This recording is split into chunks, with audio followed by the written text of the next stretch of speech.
Apologies for this being a car video, but it's the only free time I seem to have now with my busy day.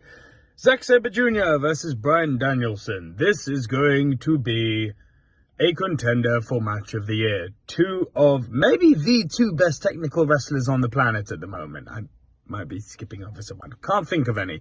These guys are some of the best ever. They're probably the two best at what they do in the world today on a technical level. I can't see Zack Sabre Jr. winning, sadly. Two reasons.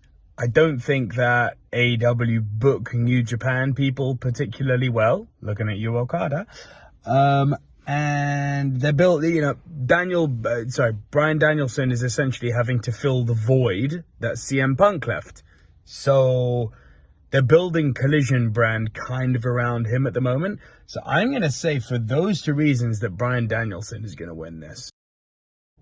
I like this match. I really do like this match. Swerve Strickland and Adam Page. Man, Swerve's bringing everything in this one, promo-wise. He's bringing Hangman's conditioning into disrepute. He's giving me kind of the old Chavo Guerrero, Eddie Guerrero vibes. It's a throwaway backstage promo, but you may remember it. It was after Eddie lost the belt.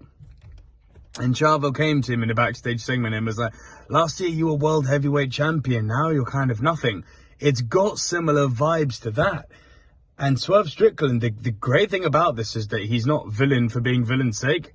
He's spitting some true words here. Hangman through, I don't know if it's through booking or through his own intentions, but like Hangman is not the Hangman that we know. There is no cowboy shib at the moment.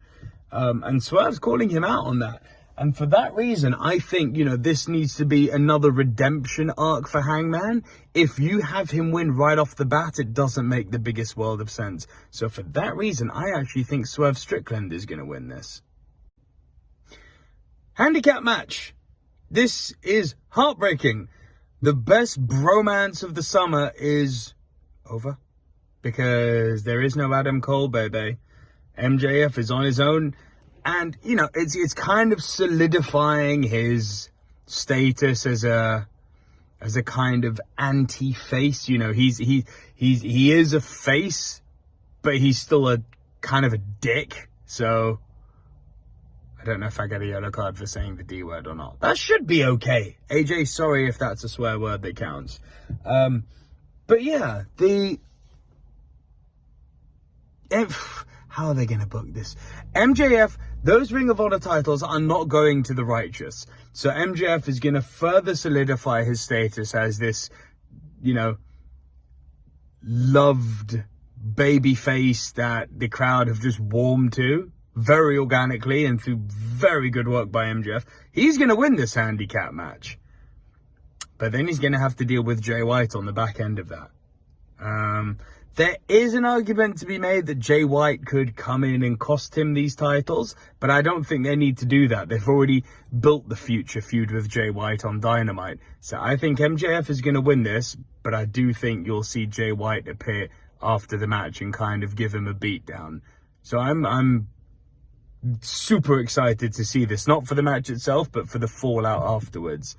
MJF to retain both tag titles. Oh, freaking FTR again, the tag team that I still can't get my head around. And listen, man, I saw these guys perform live with the rest of the ministry at Wembley. They're not that good. I'm sorry. Like, everything I said about Dax Harwood, about the fact that he's slow, about the fact that he's stiff as a tree, about the fact that he's immobile, man, that was evident live.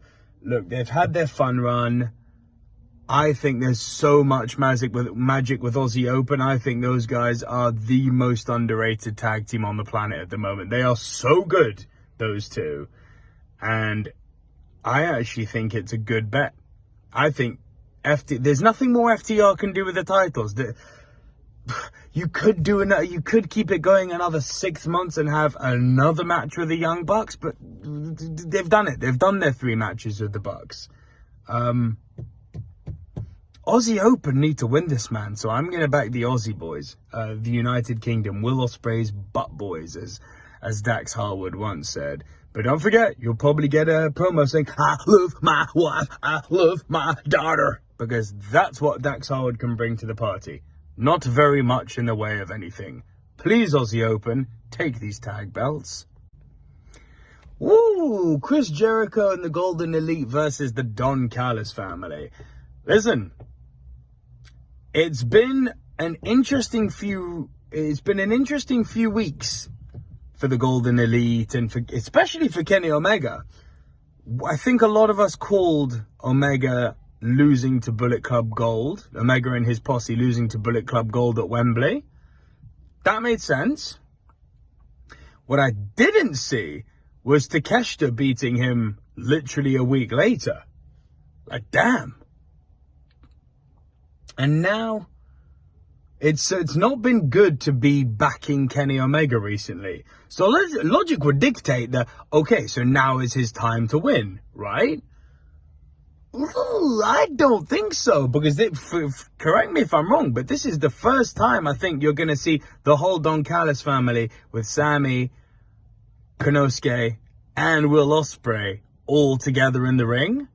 They shouldn't lose as the first time as a trio unit. So I'm going to back the Don Callis family here. They need to do this. Yeah, arguably the match I'm most excited for, not for the match itself, but for the fallout. Christian Cage and Darby Allin. Yeah, Darby ain't winning this. Absolutely not. Christian Cage who is now officially the TNT champion. Yeah, he's beating Darby. But I think you're going to have one Damon Stryker, a.k.a. Adam Copeland, a.k.a. Edge. I think this is where he makes his debut. I think you're going to see Edge make his debut. I don't know in what capacity. Both capacities work. Edge could come out, side with Christian, and they could then go on a tear and bring back the old Edge and Christian tag team. The old Edge and Christian tag team. Edge could also come out afterwards and challenge Christian, and they could do a crazy rivalry in that sense. Both of these options work. However, I fundamentally believe Edge/Adam Copeland is going to be making his debut. Yeah, I'm backing that. But irrespective of whether that happens or not, Christian Cage is winning this. Nice and short one, Eddie Kingston versus Katsuyori Shibata. Eddie Kingston is going to be now going on his victory lap here with all his gold. Eddie Kingston's winning this. Short and sweet. Shibata is just there as it's a prize fight for Eddie. That's all this is. Nothing more, nothing less. It's a feel-good moment for Eddie Kingston to solidify himself as a champion. Eddie Kingston's winning this. Chris Statlander and Julia Hart. Once again, we only have one women's match on the whole pay-per-view. Kind of shameful, but anyway. This is interesting because it says Julia Hart with Brody King. And Julia Hart, I said this a few episodes ago, has been quietly going about her business, winning matches and putting herself in a position where she's kind of been on a tear. So it would make sense to put the belt on her, but I don't think Statlander's held it for long enough.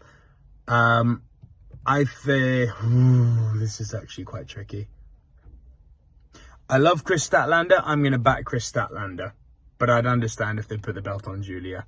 But yeah, Statlander needs to win this.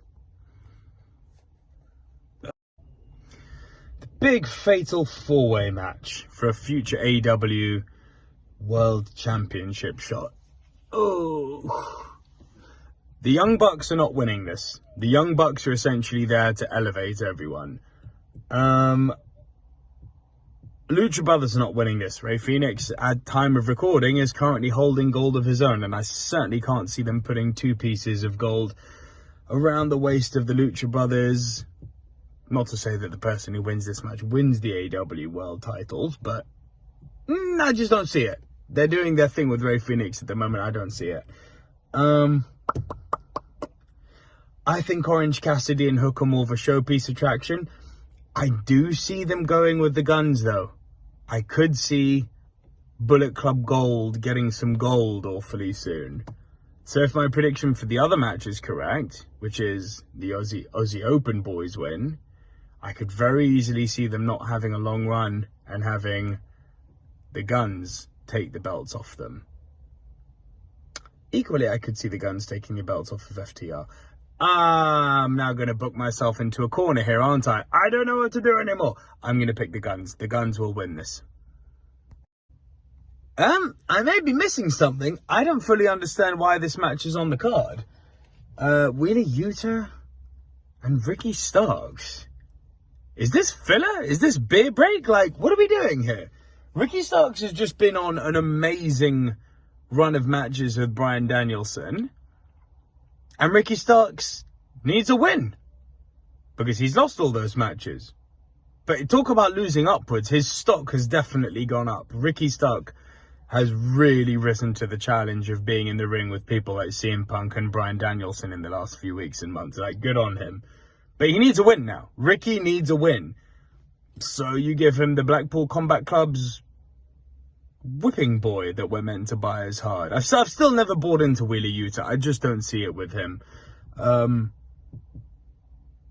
Yeah, Ricky's going to win this. I just can't figure out why this is on a pay-per-view. This could have been a Dynamite match. But, yeah, beer break match, unless they pull off something weird at the end. But Ricky Starks to win this.